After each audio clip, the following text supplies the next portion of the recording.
Hello, and welcome back. If you're here, I'm glad you found your way. Go ahead and get comfortable. Pull your blanket a little closer, let your shoulders drop, and take one slow breath in and out. There's nothing you need to do right now. Nowhere you need to be. Just this story and this quiet and the soft sound of your own breathing. Tonight, I want to tell you something that happened to me a long time ago. Something I didn't fully understand until years later. It's a small story, really. Nothing loud or extraordinary on the surface. Just a boy and an old man, and a street corner on an ordinary afternoon. But the older I get, the more I think those small moments, the ones that seem like nothing at the time, are actually the ones that change you. Quietly, slowly. The way water shapes a stone. So let me take you back. Let me tell you about the autumn I was 12 years old, living in a small town in southeastern Ohio called Millfield. And let me tell you about the afternoon that I helped an old man cross the street, not knowing then, not even slightly, who he really was. Millfield was the kind of town that felt the same every morning. The same smell of wood smoke in October. The same low hum of the grain elevator on the edge of town. The same 3 stoplights blinking in their slow rhythm, even when there was no one around to watch them.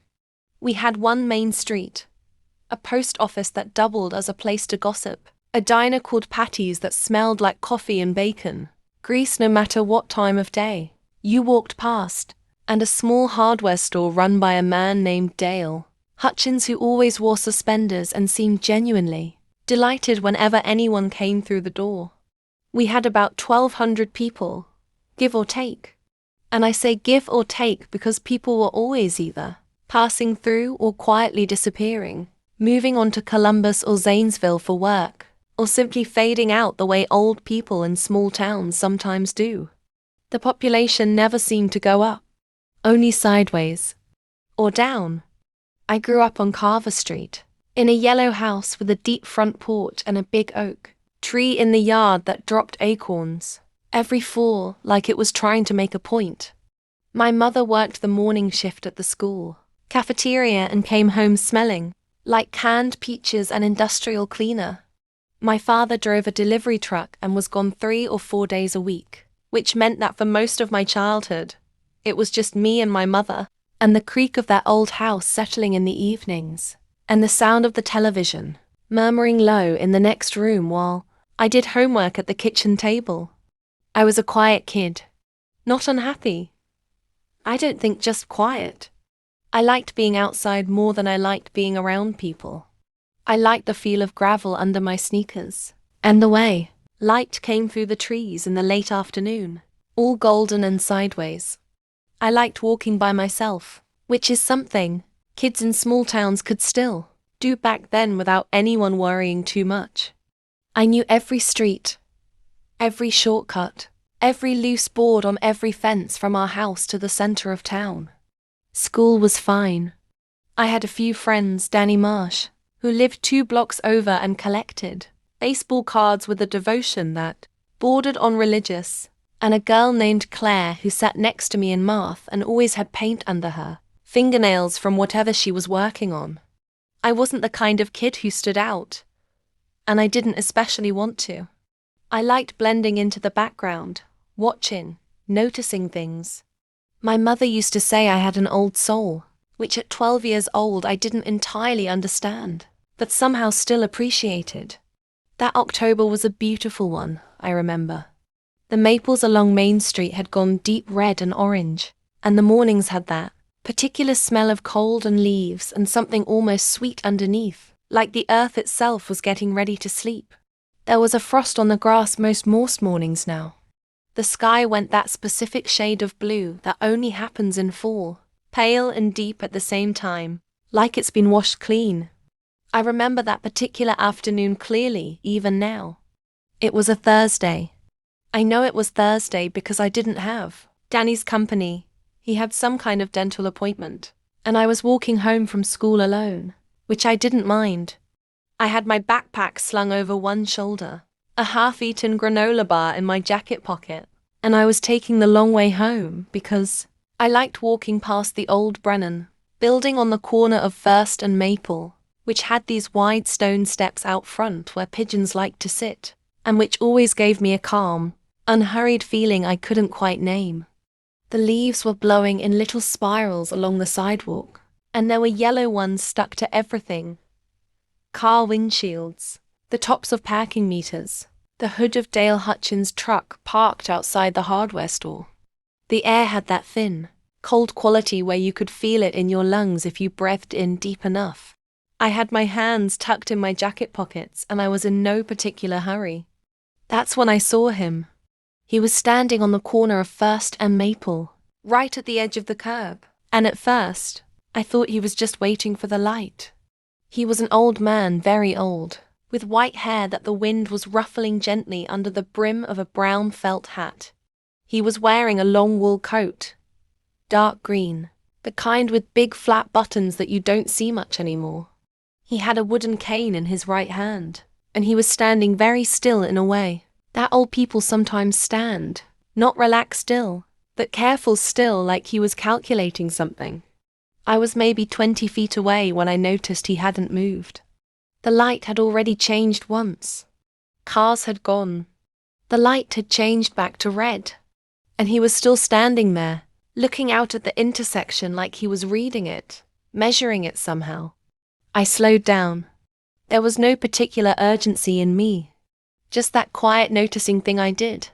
I walked up beside him and looked out at the street. It was a wide one, wider than most in Millfield, because First Street carried the occasional truck traffic. And then I looked at him. He was looking straight ahead. His eyes were grey and clear, but something in his posture told me the crossing felt like a long one to him. His knuckles were pale on the handle of his cane. His shoes were nice, old but well cared for, dark brown leather, and I remember noticing that detail specifically because it seemed like a small piece of dignity in the way he was dressed.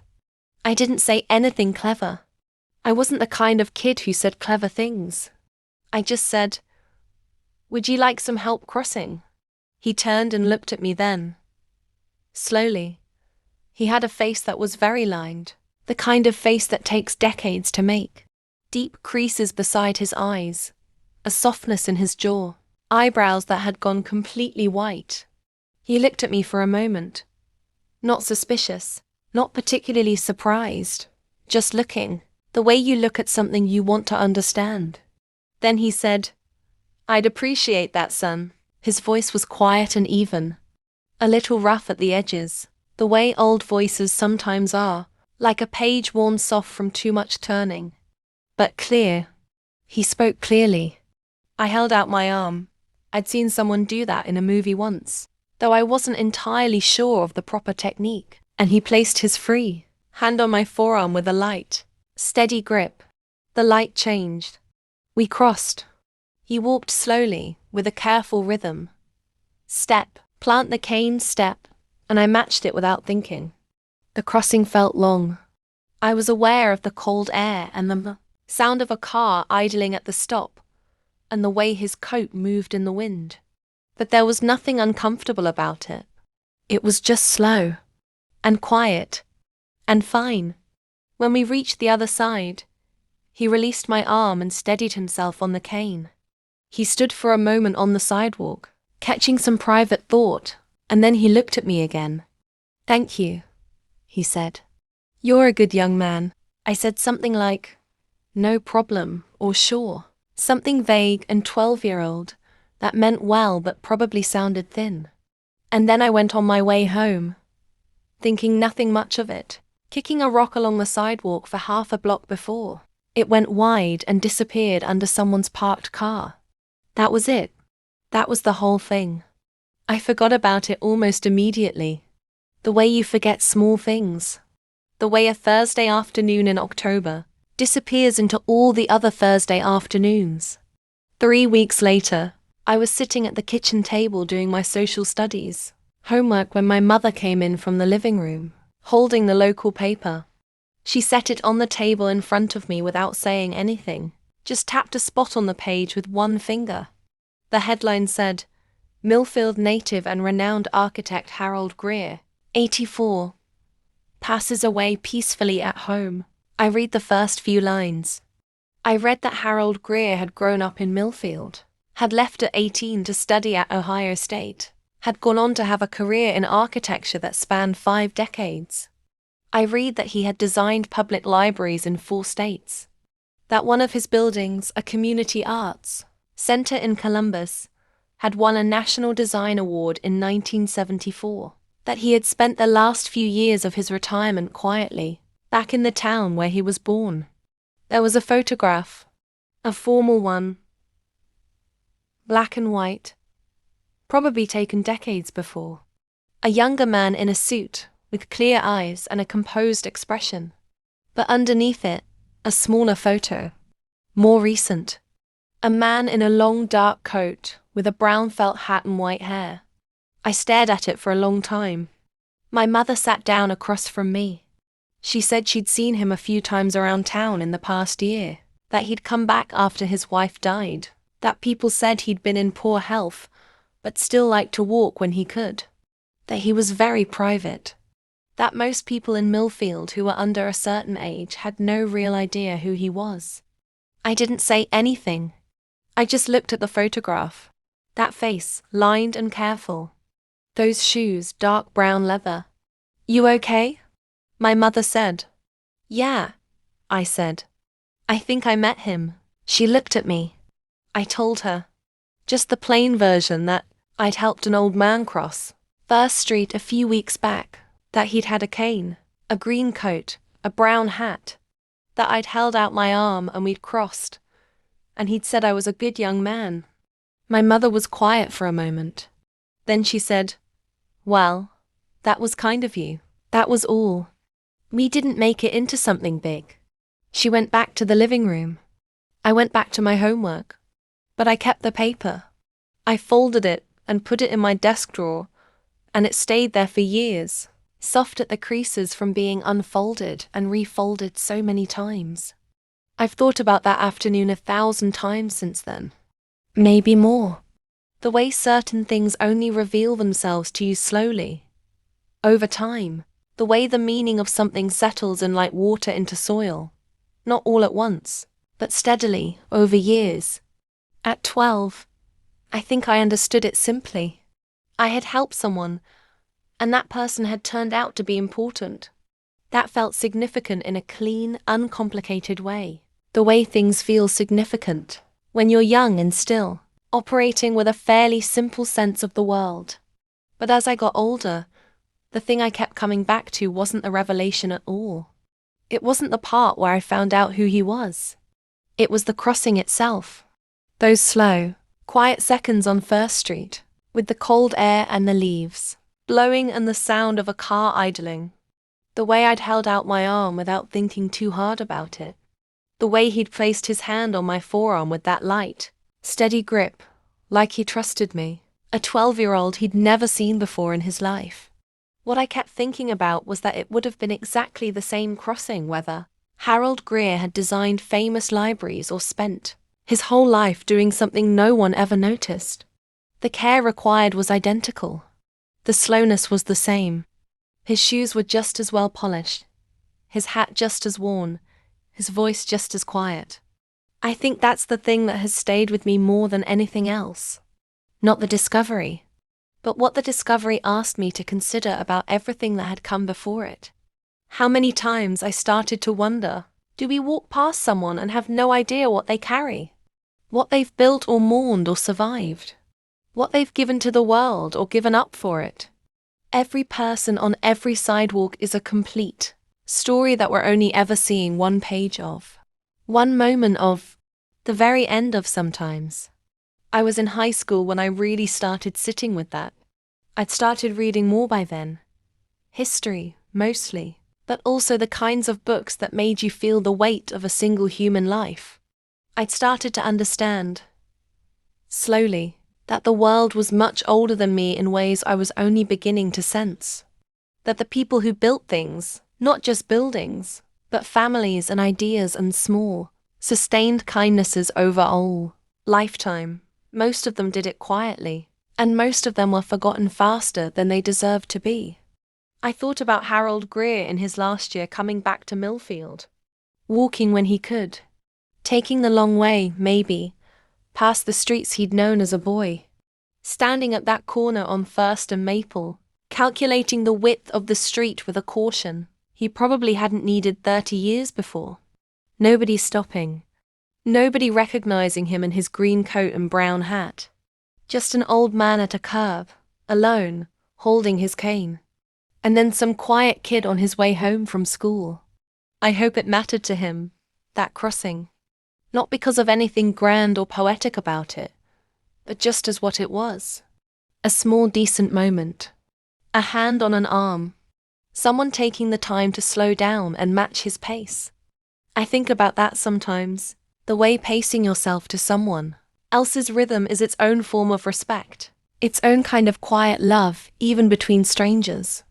I went to college in Athens, about 40 minutes from Millfield, studying history, which surprised nobody who knew me. I lived in a small apartment, near campus with a window that looked out at a parking lot and a single tree that I watched change through all 4 seasons twice over. I made coffee in the mornings and walked to class through the cold and spent long evenings in the library, which was a beautiful building. High ceilings, long wooden tables, the particular silence of a place that takes reading seriously. I was in my second year when I had a class on the history of American public architecture. It wasn't required for my program, but the title caught me, and I signed up on a quiet afternoon in registration, the way you sometimes choose things, without particular reason, following something intuitive that you can't quite name.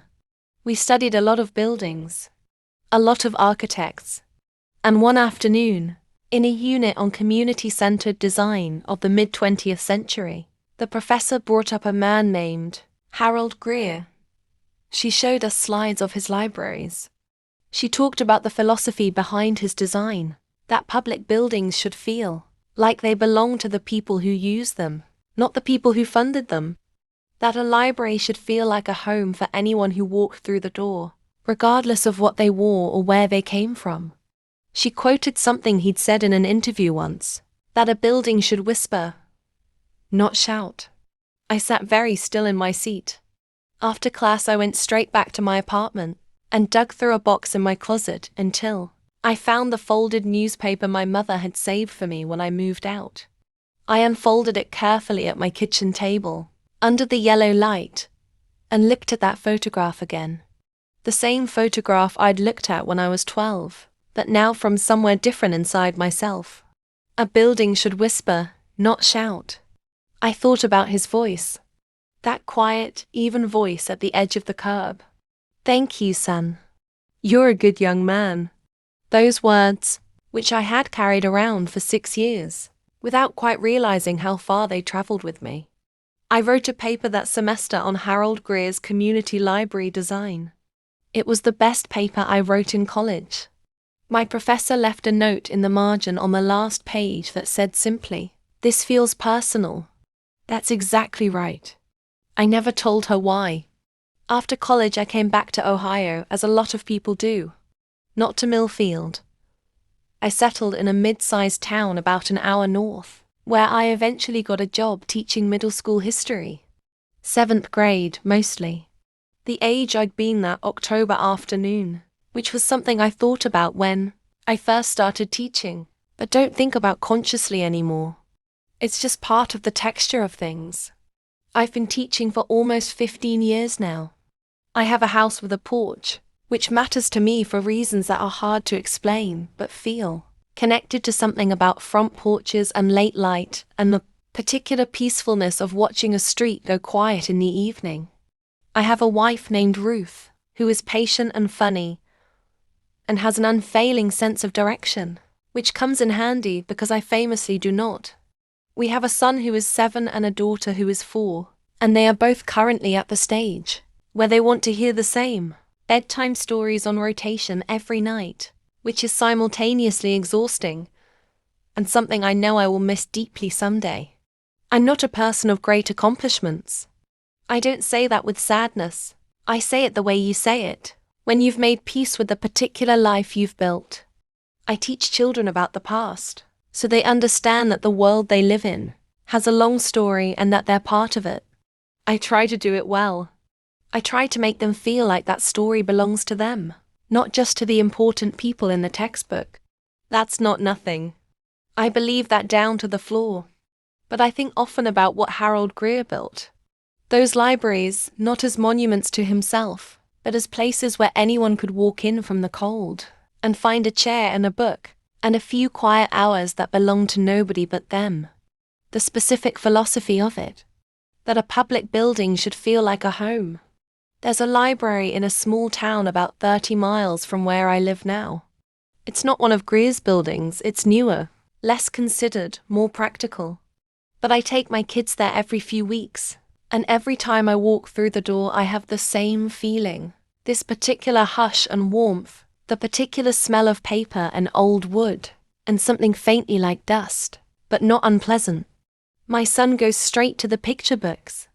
My daughter usually heads toward a low table near the window where there are always big soft puzzles laid out. And I sometimes just stand in the entrance for a moment, breathing it in, before I follow them. I always think of him in those moments. The man in the green coat. I looked him up properly about 5 years ago. Really looked. The way the internet makes possible now. I found his archive at Ohio State. I found essays he'd written about design and community, and what public space means to people who have very little private space of their own. I found a photograph color this time, of him at a ribbon-cutting ceremony in 1971, young and clear-eyed, cutting a ribbon in front of a building, with big windows and warm brick and a wide set of steps that invited you up. I found a mention in a local Millfield Historical Society newsletter from a few years before he died. It said he'd returned to Millfield after the death of his wife, Catherine, that he'd lived quietly, that he still occasionally attended First Methodist Church, that he'd donated a collection of architectural drawings and papers to the Athens County Historical Archive, including early sketches of all his major buildings. He didn't have children. Catherine and Harold had wanted them, the newsletter said, but it hadn't come to be. He'd poured something of that into his buildings, maybe, that sense of making space for others, of building things that could hold people. I read all of this in my study, late at night, after Ruth and the kids were asleep, with just the small desk lamp on and the housemaking, its quiet settling sounds around me. The street outside was empty and wet from rain, and the light from a lamppost made a soft orange circle on the pavement below my window. And I thought about that Thursday afternoon, the leaves blowing in spirals, the granola bar in my pocket, the particular blue of that October sky. I thought about the fact that he'd been walking alone, that nobody else had stopped, that it had just been me, a 12-year-old with nowhere particular to be, taking the long way home because he liked the way. The pigeons sat on the stone steps of the old Brennan building. I've turned that over so many times. If I'd taken the short way. If Danny hadn't had a dental appointment and I'd gone a different direction. If I'd been distracted, looking at something else, not noticing. How easy it would have been to simply not see him. To keep walking, not because I was cruel, but because most of the time, we're inside our own thoughts and the world narrows down to whatever we're already carrying. But I did see him. I slowed down. I held out my arm in that uncertain, movie-informed way of mine. And he said thank you, and called me a good young man. And I went home and ate dinner and did homework and forgot about it for 3 weeks. There's something in that I find. Not comforting exactly, but steadying. The idea that we do things without knowing their full weight. That a small act can be complete in itself, can carry meaning it doesn't announce, can give something to someone that will never fully understand. I didn't help him because he was Harold Greer. I helped him because he was a man standing at a curb, and crossing the street alone looked like it required more than what he had in that moment. And I happened to have an arm to offer. The value of it was in the not knowing. I've decided that. The not knowing is the whole point. I tell my 7th graders sometimes, not the Harold Greer story specifically, that something adjacent to it, some version of the same idea, that history is mostly made of moments nobody recorded. That for every famous person in a textbook, there are a million ordinary encounters that shaped them, helped them, sustained them. A teacher who said the right thing at the right time. A neighbor who brought food when things were hard. A stranger on a street corner who offered an arm without being asked. The kids are 12 and 13. Some of them are really listening, and some of them are definitely thinking about lunch. But some of them, I can see it in their faces. The way attention goes still and inward. Some of them are hearing it. That's enough. That's always enough. My daughter asked me once, while we were at the library, and I was doing that thing where I stand in the entrance for a moment with my eyes half closed, what I was doing. She was 4.5 and very direct about these things. I said, I'm just feeling how nice it is in here. She considered this seriously, the way 4-year-olds consider things when they're actually engaged. Her whole face focused. Then she said, it does feel nice, and went to find her puzzle. She's right. It does. There's one more thing I want to tell you. Something small that I've kept close for a long time. A few months after I found the archive, I wrote a letter. Not to anyone living. Harold Greer had been gone for many years by then. I wrote it to the Athens County Historical Archive, explaining who I was and that I'd had a brief encounter with Harold Greer in October of a certain year, in Millfield, Ohio, when I was 12 years old. I said I wasn't sure it was worth anything to them, that I thought someone should know. That in his last years, when he was walking alone in the town where he was born, someone had seen him. That someone had stopped. I wasn't sure what I expected. I almost didn't send it. It felt presumptuous. Maybe like trying to insert myself into a story that wasn't mine. But I sent it. A few weeks later, I got a short email back from the archivist, a woman named Diane. She thanked me for writing. She said it was the kind of thing they rarely heard, a personal, human account of someone outside the professional record. She said she would add my letter to the collection, as a supplementary document. She used the phrase, bearing witness, and I read those 2 words several times. Bearing witness. That's what I'd done. Not knowing it at the time. Not knowing anything at the time. Really. Except that a man needed help crossing a street, and I had an arm to offer. I keep that email printed out, folded small, tucked in the back of the same desk drawer where the newspaper clipping used to live. They're in there together now. The old man I helped, and the letter that said someone remembered. So that's the story.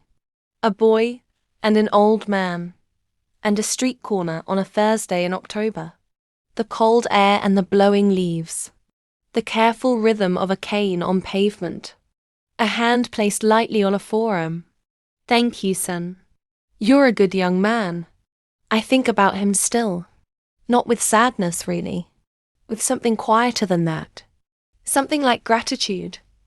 Though I'm not entirely sure I can explain what for. For the reminder, maybe, that a life well lived doesn't have to announce itself. That greatness and gentleness can live in the same person, in the same brown felt hat on the same cold afternoon. That a man who spent his career building spaces for others can end up needing a hand to get across the street, and that there's no indignity in that, only the full arc of a human life, coming gently around. And I think about the moment of not knowing, how pure it was, how clean.